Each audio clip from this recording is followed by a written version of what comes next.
Welcome to the Vintage Wraptop Drafting tutorial.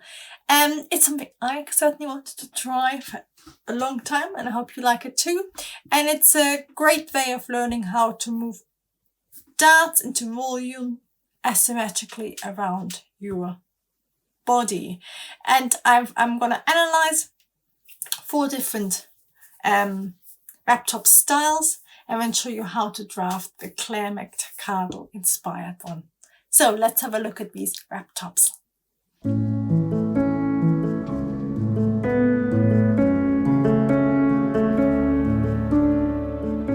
Let's have a look at the McCardell top with the pleats, the grown-on sleeves and the shawl collar. I'm also going to show you how to draw 3 similar styles which use the similar drafting method. One is to use a dart, one is to use a shawl collar, and one actually creates a little V-shaped style line. I'm going to put all the images in the description below for you. So the first one, which is the McCardell we're going to draft, it's really nice because it's got these grown-on sleeves, and you can probably use my, I think it's called Balenciaga shawl collar top tutorial on YouTube to create a similar type of sleeve.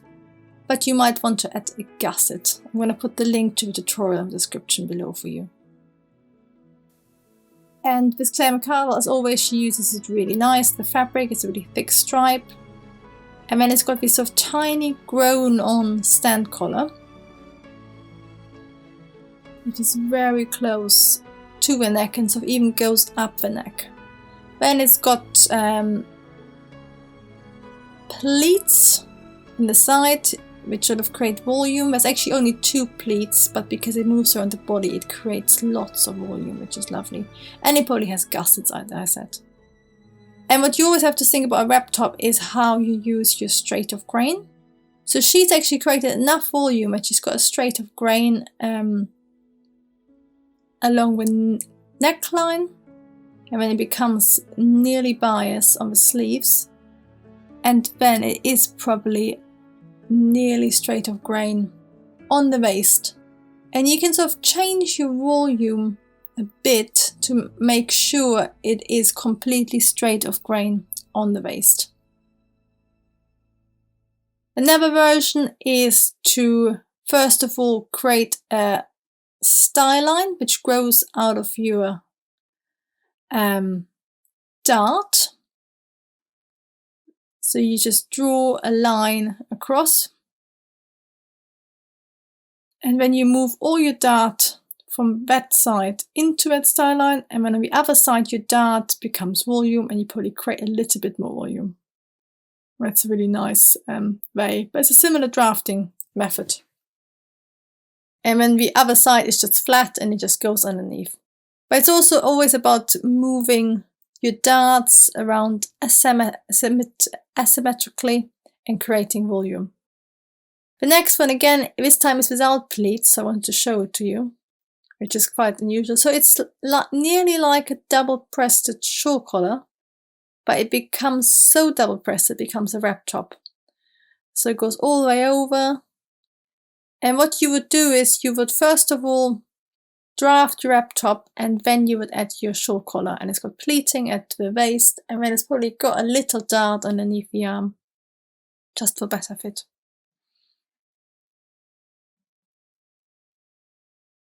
And the last one is the one with the V-shaped seam, and it's exactly the same method as a McCardell, but you create a V-shaped seam first,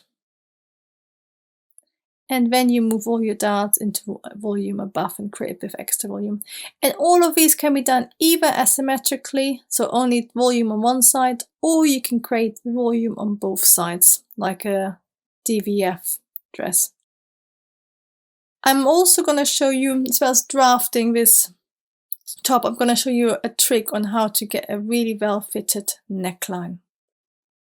You need to trace around your whole bodice because you're working across the whole of it asymmetrically. Then you need to draw in your neckline, your diagonal neckline across. And of course you can change the shape of your neckline.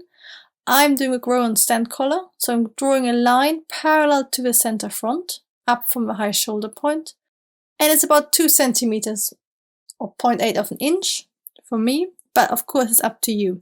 So from that line parallel to the center front, you draw a little curve as tight as you can, or as steep as you can, back into the shoulder. And I'm drawing it a bit too big just to show you, but you want to get as close to the neck as possible. And then for the back, you copy that curve and the little height, and then you just move up your neckline. So I'm quickly going to show you how to do it. So you trace around your back, and again you draw a line parallel to the center back from the high shoulder point, the same height as the front. And then you actually copy that curve. I've just drawn it in, but you would copy it completely. And then you can just draw in your neckline. And that means you have the same fit, but the neckline has crept up your neck. So it really it encases your neck. So it's quite nice. But of course you don't have to do it. I thought I'd show it to you quickly. And then you just draw your fold line wherever you want it. I've done mine below the armhole. I think that's always a good idea. But above the dart. We're now gonna close our waist dart into the dart and create our first pleat. And then you're gonna create the second pleat afterwards because it has to go on top of it. At the same time, also gonna create a tiny dart into the neckline, which I'm gonna close and which will means the neckline fits better. And that's really important if you have a bigger wrap top. So you close your waist dart, and then you can see that's already my first pleat. Now I need to draw more pleat lines from the other dart. And where you put your pleats is really up to you, but I'm putting mine roughly down the halfway.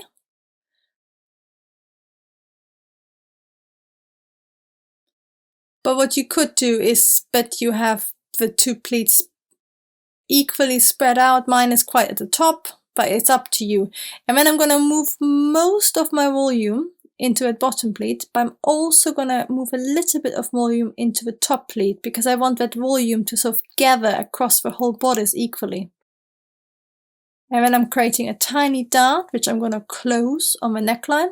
And that's really up to your bust size. So the curvier you are, bigger you probably need to have that dart to be. I would start with around 1 centimeter.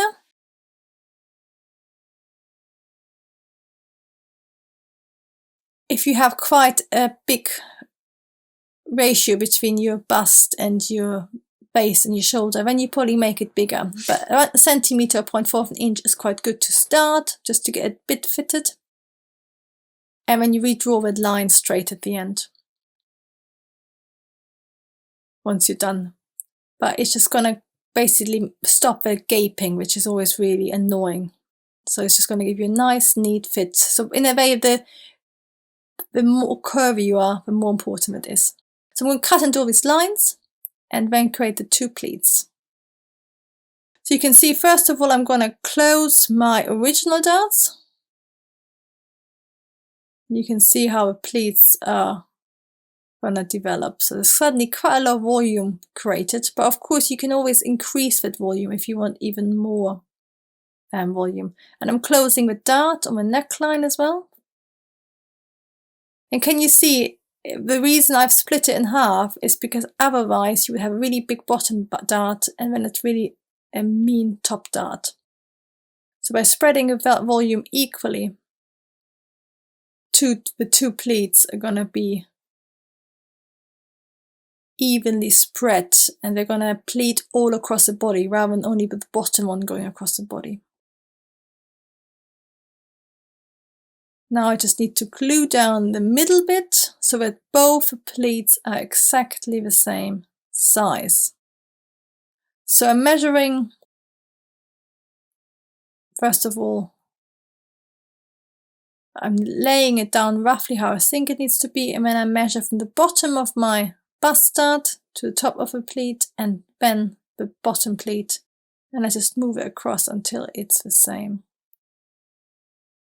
And of course what you could do first of all is that you measure how much the overall height is, and then you divide it by 2.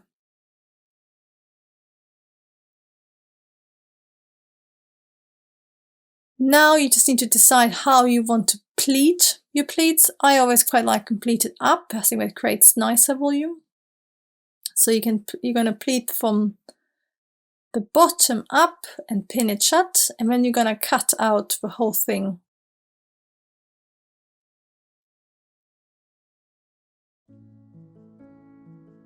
But by cutting it pinned shut, it's going to create the excess volume we need to get a nice straight side seam.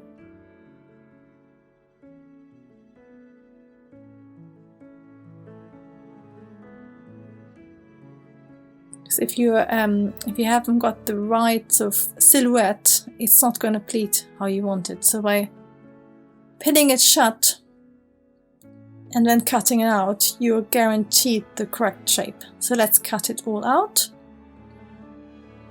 So you can see when I open the 2 pleats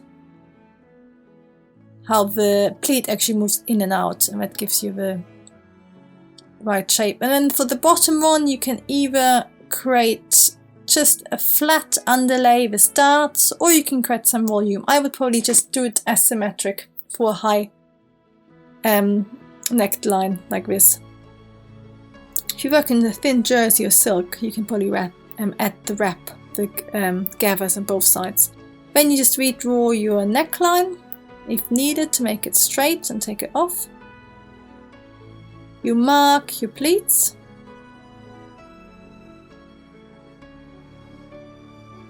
And that's the top finished. You can add seam allowance everywhere and make your trowel.